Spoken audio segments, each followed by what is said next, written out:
Hello, everyone. Welcome to the GeekNarrator podcast. I am your host, Kaivalya Apte. And today we are going to talk about a very important topic that is, a soft skill for engineers to have. And it's really critical to manage, which is time. So we are going to talk about time management. Uh, while talking to Arpit yesterday, we just decided on doing an impromptu podcast on time management and what we think about how to do that. So let's get started. Welcome Arpit to the show, Thanks once and again. we are here to share our experience with time management. How do we approach that? So I keep getting a lot of questions around that, like how do you manage time, how do you do things outside your work, how do you keep learning at your work, how do you prioritize. So we are going to cover a lot about that. So the first question is, like, what is like time management? When we say, it's a very broad term. So it's about, everyone has this 24 hours in a day, and you have to, select the work that you want to do, that are prioritized, and you spend a lot of time at your work doing the job, and then you have to also come back your home and do all the other stuff like daily routine, and then you also have to spend some time learning. So it's about doing the right things in a right way to save time and find time for your own self. And that's what creates, I would say, the burned out software developers, that they are not able to manage time, and they spend a lot of time wasting time here and there. So my approach there is, I can share what I do. So what I do is, I try to separate my work with whatever I want to do personally, and I don't want to mix them. So while I'm working, I'm totally focused on working, because I've tried that. So in a way, context switching between work and my personal things, and that doesn't really work, because either ways the quality is going to degrade. True. So what is your opinion, like the separation of work versus whatever you want to do personally? Do you also compartmentalize that? So for me also it's somewhere extremely similar where I have my dedicated work hours, but they are quite exhaustive. So Hmm. but I do have to take breaks in between because I have to take care of my daughter. But Yeah. in general, what I have done is when I'm working, I don't do anything else, and when I do anything else, I don't work. So Hmm. for me, I have this very clear separation of I know when I know when I'm working, I'm working, and when I'm not working, I'm definitely not working. So having those sort of basically creating those sort of segregations has actually helped me. Earlier, it was all messed up. I used to do Hmm. everything every time, and then I used to spend a lot of time doing context switches. Eventually, realizing that hey, I could not get anything done. So Yeah. which is where I realized that doing focused work is something that is extremely crucial when you want to get Hmm. things done. It's exactly Yeah. like our CPUs. If you have running a lot of threads and Hmm. they keep on doing context switch, you get very less amount of work done. But if you give Exactly. but if you give basically dedicated enough CPU cycles to a thread, you get Hmm. significant work done. Like so applying the same things in the real world has actually helped me a ton. Absolutely. Yeah. That's a great analogy, and context switching needs a balance, because you can't get away with it. Hmm. Like you're working with your team, you have meetings, Yeah, you have managers. They'll come up to you and ask you to do something. So there is always context switching involved. But true. how do you balance that? Yeah, And how do that's the you art. make sure That's the that art. Yeah. that's the art? And it comes with time. I mean, no one Hmm. is perfect at it. It's, at least I'm not perfect at it, Yeah. No and one. I'm always learning. And while doing context switching, right? So of course, focus time and the attention span that you have is really important. Like True. these days, there's a little attention span that we have. We Hmm. can't focus on one thing more than, let's say, 15 minutes, 20 minutes. Not at all. And Very then difficult. after that, and even that, like 15 minutes, we might be thinking about something else. And so how do you deal with the attention span problem? Like because sometimes I face this problem a lot.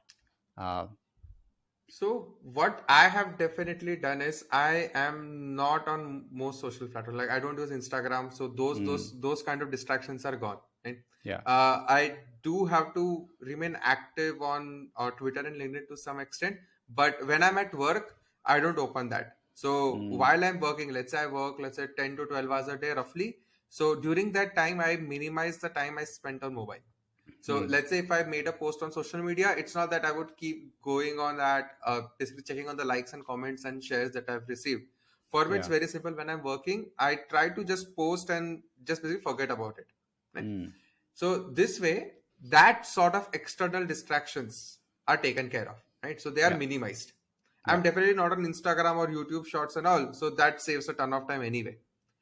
Now that done, now basically that being covered, what about basically what about internal distractions? Where let's Mm. say some colleague came up to ask something, my basically manager blocked some time and all. So these are unavoidable, right? Mm. Because at senior level, it's your responsibility to not only do your job well, but to ensure that the team does but the team does their job well. So if Mm. I can spend 10 minutes with a junior colleague unblocking him or her, that would make him or her move much faster and struggle much lesser, right? Yeah. That would boost overall productivity. So Mm. I let the internal distractions bug me. It's okay because it's part of my job. So you Mm. cannot get 100% focus time. Internal distractions will be there. And learning to context switch between them, it comes over time. And to Yeah. be honest, I also take some time. Well, let's say basically someone came to me and let's say asked me a question that then the discussion went for 10 or 15 minutes. It's just that I then take a break for 5-10 minutes, let it be the round figure of let's say basically 30 minutes or 60 minutes, and then I Mm. basically resume my work. Yeah. So I also get distracted, but I just try to minimize the external distractions. This way, even if you are getting distracted a bit with let's say less attention span, it still Mm. does not hamper that much. Yeah, absolutely. One thing I've noticed while talking to some of the engineers who asked me this question is that they don't, like, first step, they don't know where their time is going, right? Like they Yeah. just say that, oh, we don't have time, we are busy. But then Yes. when I ask them, like, what do you do? Like, Hmm. they are not sure. Like, okay, Hmm. we are working 8 hours, but Hmm. we are not productive maybe, and we don't know what we do. So first thing is measuring your time, and Hmm. as you said, like social Hmm. media is the number one distraction. You can get easily Yeah. distracted like for 1 hour, 2 hours. So cutting that down, if you really have something important to do, I think that's the first step. And then at work there are always going to be distractions. So I had a colleague which had who had an interesting way of working. So Hmm. he when he joined the team, he had like we have the readme for any project. He had a readme for himself. Like, how Oh. do you work with me in an effective way? Like how I Hmm. work and how you can work with me in an effective manner. Hmm. And he set some guidelines, like, okay, this is my focus hours, so it's best not to disturb me in that hour. Hmm. Hmm. This is here I am available to chat about things, and this is my meeting time. So his calendar was totally booked, and Hmm. everyone knew like how to deal with this person. He was an IC, of course. I Hmm. mean, managers can't really do that because they Yeah. have to jump on different things, Hmm. but that is another way. So the point I'm trying to make is using the calendar app and booking your time so that no one just randomly books a meeting with you Hmm. can also help. But Hmm. of course you have to be open to others as well. So like, take out some time that, okay, this is the time I'm available for others, but this is the time that are purely focused for my own thing. And that can work really well if Hmm. you're in that kind of job, of course. For me, it's totally opposite. I would not want to do that at all. I'd Hmm. want to be as open to my teammates as possible. Yeah. If I block my calendar, say, basically, let's say this is the focus on this when you should talk to me, and like that creates an invisible boundary. Hmm. Yeah. I don't want that to be there. Hmm. The I want like me being a senior IC. It's more about how well I gel with my team, Hmm. because basically nothing beats a happy team. Happy team Yeah. always wins. Right? Yeah. So given that, I feel like I would definitely not be blocking my time. So for me, if someone wants to get unblocked, can always come and talk to me. It's my responsibility, my job response. It basically it's basically part of my job profile that I have to unblock them no matter what. Yeah. Hmm. And it's me who would bear the heat of doing context switches. Right? Hmm. Given I'm a senior IC, if I Yeah. was a junior IC, things would have been a little different. But being a senior IC, it's my responsibility to sort that thing first. And if I start saying that, hey, this is my time and this is the only time that you have to block in my calendar and all, then people would be a little hesitant to reach out, right? Mm. Like it would seem like that this person is not a happy-go-lucky person. Yeah, Like, that is and possible. yeah, and then basically it might turn out to be a little more rebellious Mm. than it should be, right? So Absolutely. So it it's depends a lot on how you execute that, yeah, right? yeah, It yeah. might sound like, okay, you don't want people to reach out to you, but that's not the case. So, think about your own context, like team. You don't have to implement this, but the Hmm. idea is to, have something on your calendar so Hmm. that unknowingly people don't book Correct, your time if correct. you're occupied Yeah, somewhere else. So yeah, that's the yeah, idea. yeah. This brings me to, part where everyone struggles, like how to say no, because Hmm. there are so many things that are happening. There are so many folks. Let's say I'm a senior IC, there is a junior developer who is struggling with something, and then he or she comes to me and asks for help. And then there is a manager who is coming to me and Hmm. is it ready, or asking me some status or something like that. So there's a lot of things happening. So how do you say no? I mean, saying no sometimes is taken in a negative way. I don't think it's negative. It's just being clear Hmm. and, in a way, prioritizing the way you work. So there are definitely better ways of saying no. What I do is I try to ask them question, and Hmm. then they find their answer, on their own. So if someone comes to me and says, okay, can you do this? And I would say, okay, I have this and on my plate, and do you think that this is a higher priority? Then I can maybe switch, or maybe can it wait? So there are Hmm. better ways of asking these questions, so they know that, okay, this is a busy time, so let me come back or give someone else this task. So how do Hmm. you deal with saying no? So basically, first of all, saying no is the best way to basically manage your time, 100%. Yeah.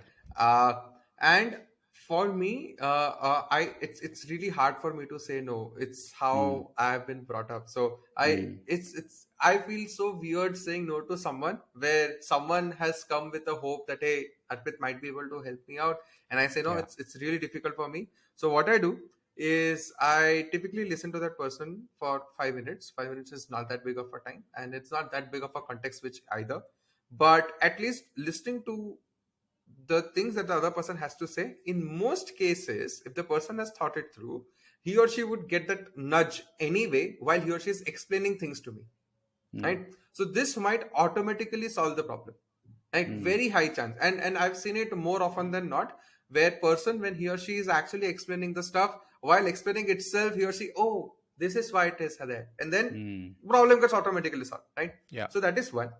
Second is, when I'm listening, I definitely have some questions. I might not know the answer, or even if I know the answer, I would want that person to explore that. Or it is possible that I might not know the answer. In any case, though, there would be some keywords where I can nudge that person in that particular direction. Ki, hey, Mm, have you checked this? Did you see yes. this?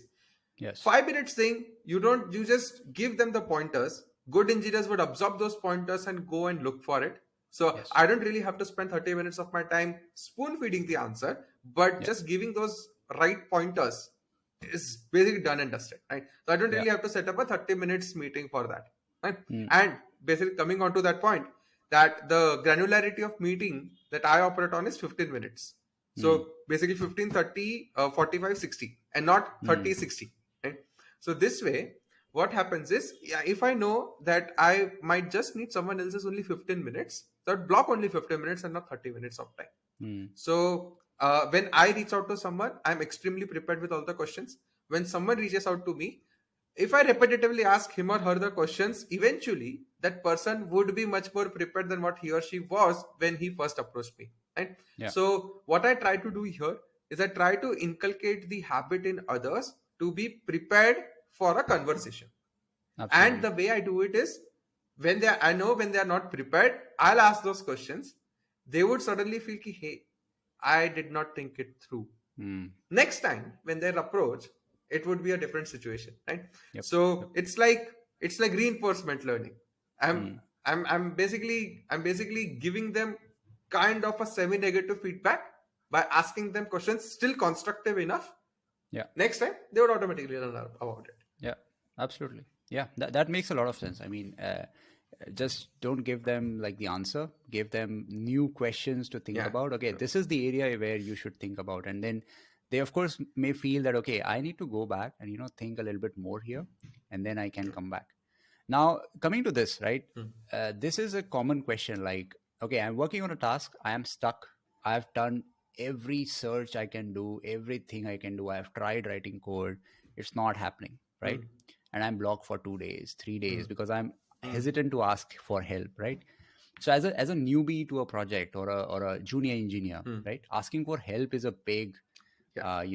way to get unblocked, and then getting unblocked is a great way to manage your time. So how do you ask for help, and when do you ask for help is a big question that. So what I do is I typically try to you know uh, ask myself some questions, Hmm. take a step back and look Hmm. at the problem from a different perspective, and then start searching again.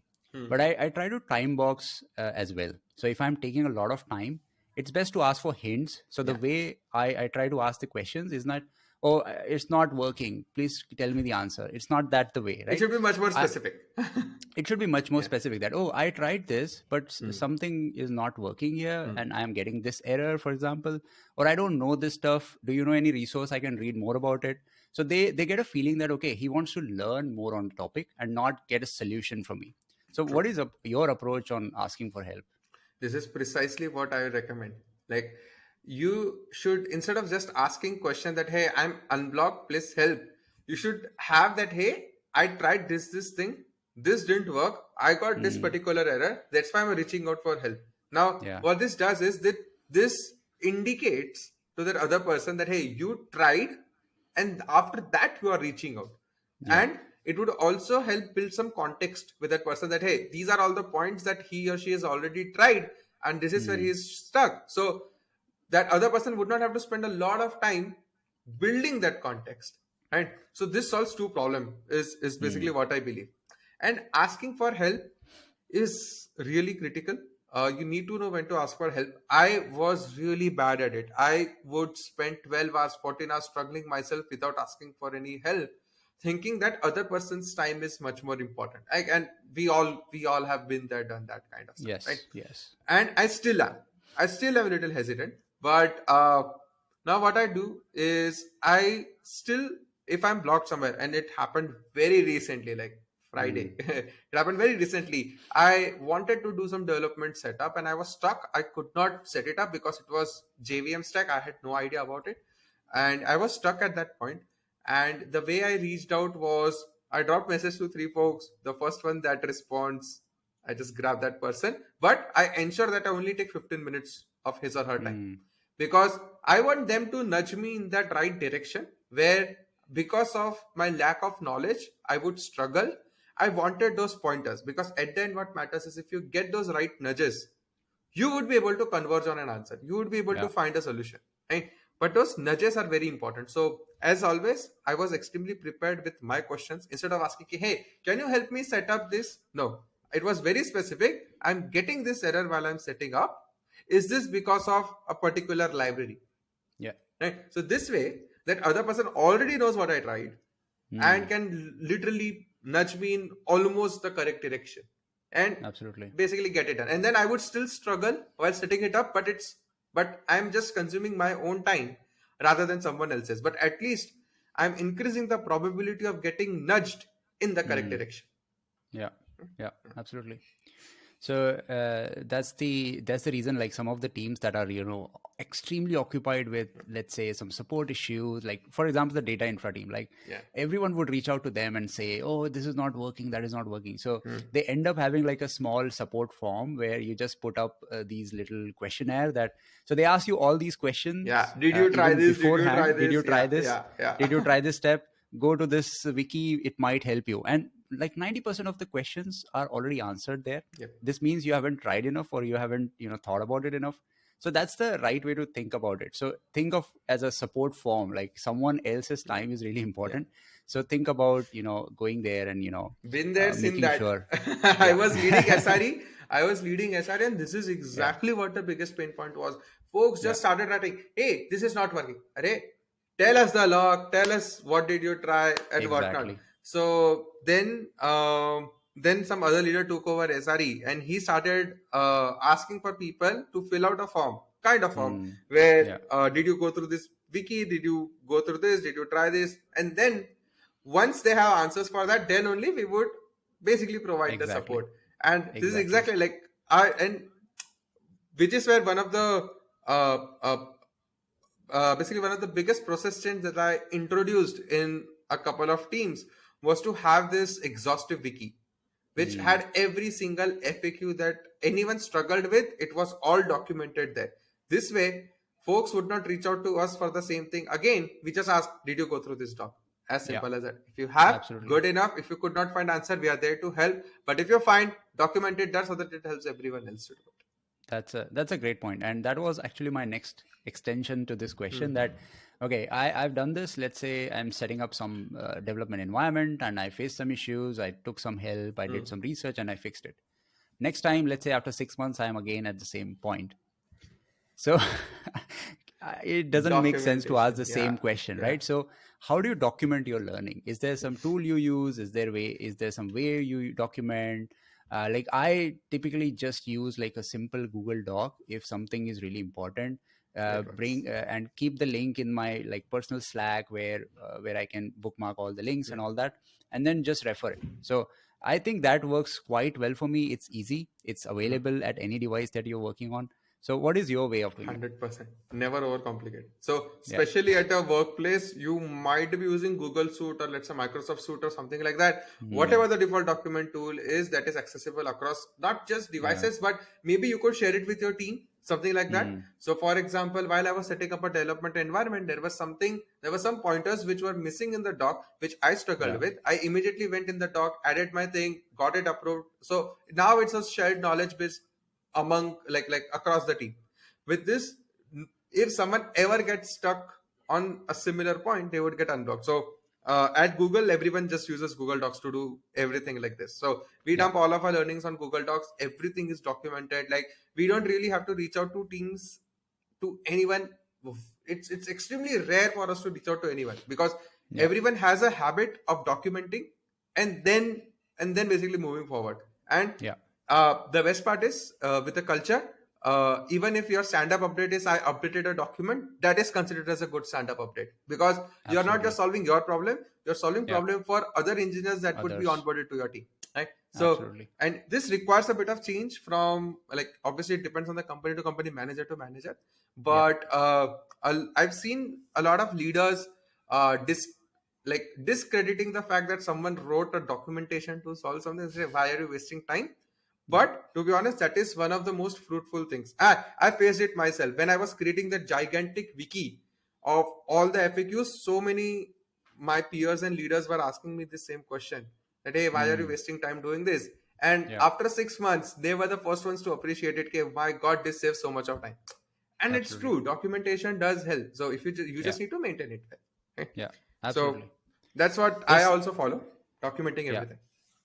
I used to suck at it. I didn't do any documentation like a few years ago, and then I joined a company called Twilio where it Hmm. was like in their DNA to document. They Yeah. had this True. value called write it down. Whatever it Hmm. is, you just write it down, and while you're writing it down, you will figure out a lot of things that you Yes. don't know or you Yes. already know, or oh, you haven't thought about it. So documenting itself is takes away some overload from your Yeah. mind. You're thinking a lot in different directions, but when you start documenting, it gives you a structured approach. So that True. helped me a lot.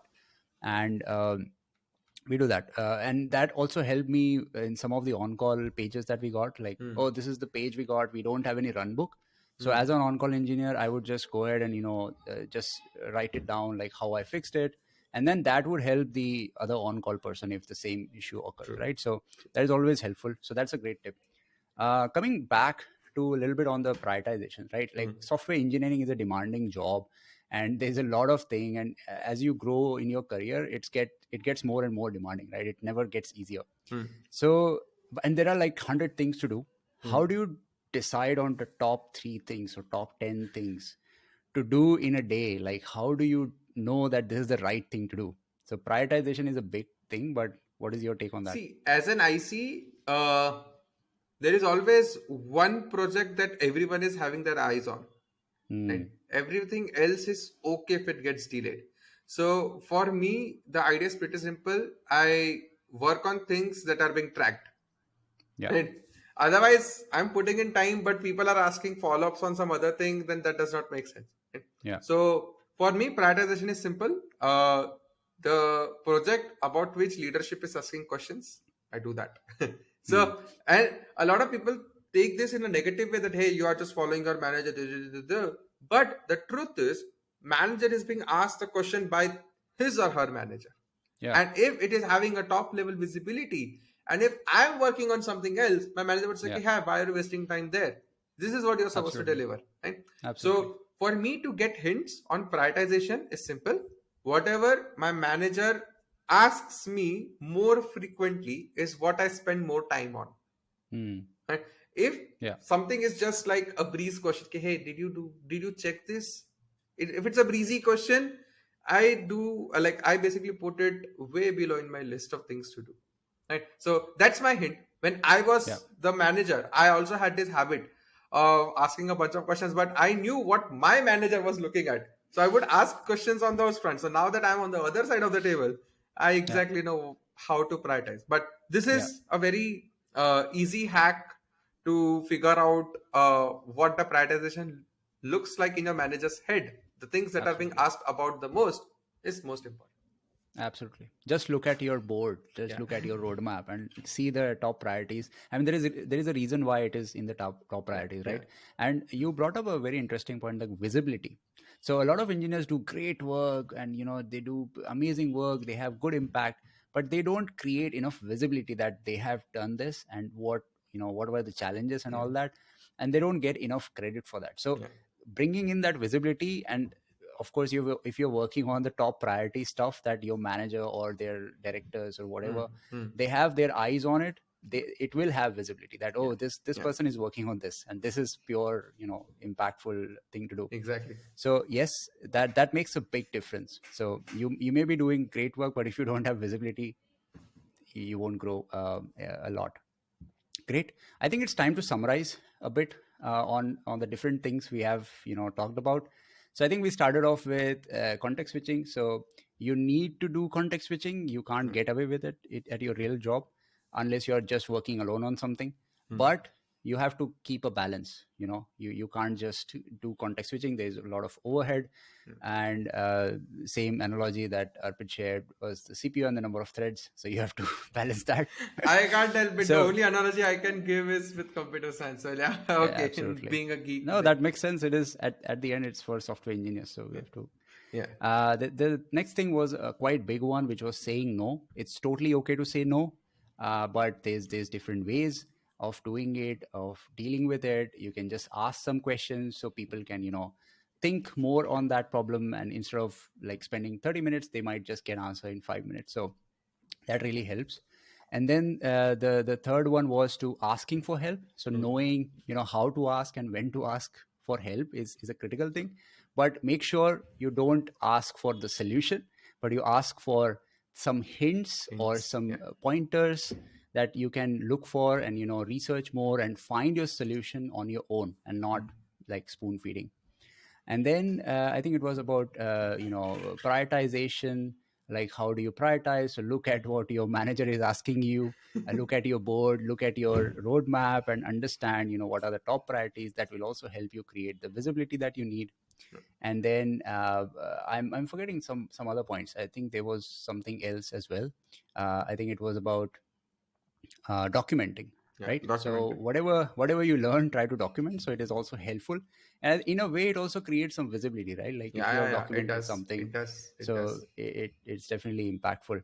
One other thing on prioritization was, as a senior engineer, sometimes, let's say my manager is new to the team, they Hmm. don't have enough visibility. There's as a senior engineer, I also want to know the risks in my system, right? So it's always best to know what might fail, and be the owner of your Yes. product or your system that you're working on. And that ways you can also pitch to your manager that, what, this is not on the board, this is not on our roadmap, but this is risky, we should do True. it. True. So what is your take, like, in a couple of minutes, if you want to add something? No, so in case my manager is new in the team, so at the end, I am. the primary manager in that case until, or basically up until the time that person gets onboarded, right? So Mm. then for me it's very clear, I have to ensure that I am always there to unblock my manager. The reason I'm Yeah. saying this, because the sooner that person gets onboarded, the faster our team would move. Because otherwise, there would Absolutely. always be this split brain problem, right? Mm. People would not know whom to reach out to. So, Yeah. as a senior engineer, if I'm having a new manager, getting him onboarded becomes my number one priority, no matter what, because he or she would be answerable to the seniors, right? And if I Yeah. take time in responding to that, it would mess things up a bit, right? Mm. So, Absolutely. ensuring, like, I've been in this situation once, just once, but I ensure that even if it requires me to spend 60% of my day on ramping my new manager through, I would do that, because then it's a team's effort, right? Your Yeah. team should move proactively, right? Mm. And basically, more importantly, productively. So basically, whatever you have to do to get it done. Yeah, yeah. And the bottom line for all of this, like whatever we have talked about, is it is going to take time. It Yeah, won't happen like in one day that, oh, now you are amazing at time management. Uh, Personally, I go back, and I have some days where I'm not able to manage my time. I just have some bad days, but there are some really amazing days that I'm really focused on. So working on attention span, working on the top priority things. So it is yeah, going to happen. So don't get demotivated if there are bad days, yeah.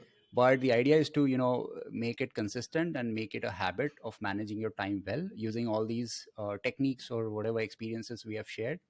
So And all yeah. of this, whatever we spoke about, might not directly seem to be in the time management space that Yes. people typically hear of, but in Yeah. the context of software engineering, these are like Yes. prioritization.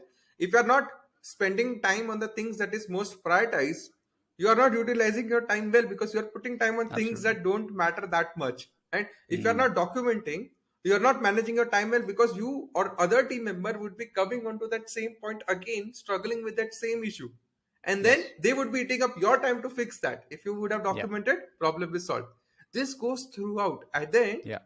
in software engineering especially, the time management is all about how well you and your team function. And you may not see Yeah. immediate benefit, but over time you would see massive benefits of time saved by all of these practices. Absolutely. Absolutely. And it doesn't even impact only the individual's productivity, but as you Team said, productivity, yeah, team yeah, productivity, yeah, and then the org level yeah, productivity if it yeah. grows beyond that. So yes, these are like amazing points to think about them, try to implement them slowly. It will happen slowly over the period of time. Practice them, and I'm sure it will help you manage your time well while you're working on something. And then when you do that, you will have ample amount of time to do anything apart from your work, to learn new things. So it's an 100%. amazing thing to do, and it is going to take time. So thanks a lot, Arpit, for discussing this important topic with me, and taking out the time on a Sunday. But yeah, I hope it's really Thanks, KB. helpful. And Yeah. yeah, absolutely awesome. Thank you. Amazing. Thanks, KB, for having me.